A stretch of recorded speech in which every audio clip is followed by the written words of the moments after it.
પાકિસ્તાનમાં ઘૂસી ભારતીય સેનાએ પાર પાડેલા ઓપરેશન સિંદૂરને લઈ દેશભરમાં ઉત્સવનો માહોલ છવાયો છે, ત્યારે સુરતના ધારાસભ્ય વિનુ મોરડિયાએ ભારતીય સેનાની કામગીરીને આવકારી. ઓપરેશન સિંદૂરને સફળ બનાવવા ભારતીય સેનાની કામગીરીને લઈ ખુશી વ્યક્ત કરી હતી. ભારતીય સેનાના પાકિસ્તાનમાં ઘૂસી ઓપરેશન સિંદૂર પાર પાડ્યું છે, જેને લઈ દેશભરમાં ખુશી છવાઈ છે. ત્યારે ઓપરેશન સિંદૂર મામલે ધારાસભ્ય વિનુભાઈ મોરડિયાએ પ્રતિક્રિયા આપી હતી. જણાવ્યું હતું કે કોઈ પણ દેશ જો ભારતને છેડશે તો ભારત તેને છોડશે નહીં. ભારતીય મહિલાઓના સિંદૂરને ઉજાડનાર જડમૂળથી ભારતીય સેનાએ ઉખેડી નાખ્યા. વિનુ મોરડિયાએ જણાવ્યું હતું, પહેલગામની ઘટનાને લઈ દેશભરના લોકોમાં આક્રોશ હતો. નિર્મમ રીતે આતંકવાદીઓ દ્વારા લોકોની હત્યા કરવામાં આવી. પાકિસ્તાન આતંકવાદીઓને પોષી રહ્યું છે. વારંવાર આતંકી પ્રવૃત્તિઓને લઈ પાકિસ્તાન બાજ નથી આવ્યું. મૃતકના પરિવારોની અનેક આશા આકાંક્ષા હતી. સેનાએ 100 કિલોમીટર અંદર ઘૂસી આતંકવાદીઓના અડ્ડા ઉપર એર સ્ટ્રાઇક કરી છે. 100 કરતાં વધુ આતંકવાદીઓનો ખાત્મો બોલાવ્યો.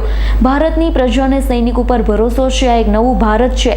કોઈ પણ આવી પ્રવૃત્તિ સાંખી નહીં લે. ભારતના વીર જવાનોએ પોતાનું પરાક્રમ બતાવ્યું. સેનાના જવાનોએ ઓપરેશન સિંદૂર સફળ બનાવ્યું. આપણા જવાનો પણ ઓપરેશન પાર પાડી સુરક્ષિત પરત ભારત ફર્યા છે. વીર જવાનોને હું નમન કરું છું તેવું પણ કહ્યું હતું.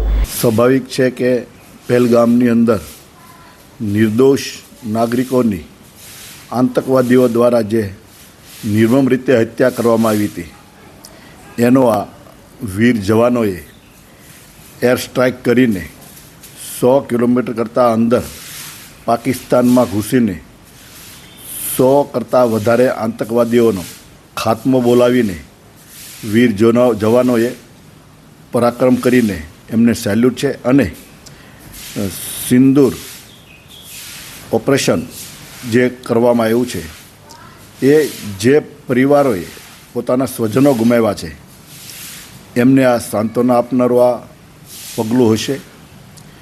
લોકોનો વિશ્વાસ છે ભારત ઉપર કે ભારત હવે એ ભારત નથી, સક્ષમ ભારત, મજબૂત ભારતનું નિર્માણ થઈ ગયું છે. ત્યારે કોઈ પણ દેશ ભારતને જો છેડવાની કોશિશ કરશે તો ભારત એને છોડશે નહીં.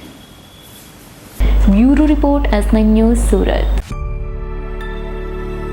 અમારી તમામ માહિતીથી અપડેટ રહેવા માટે જોડાયેલા રહો S9 ન્યૂઝ સાથે.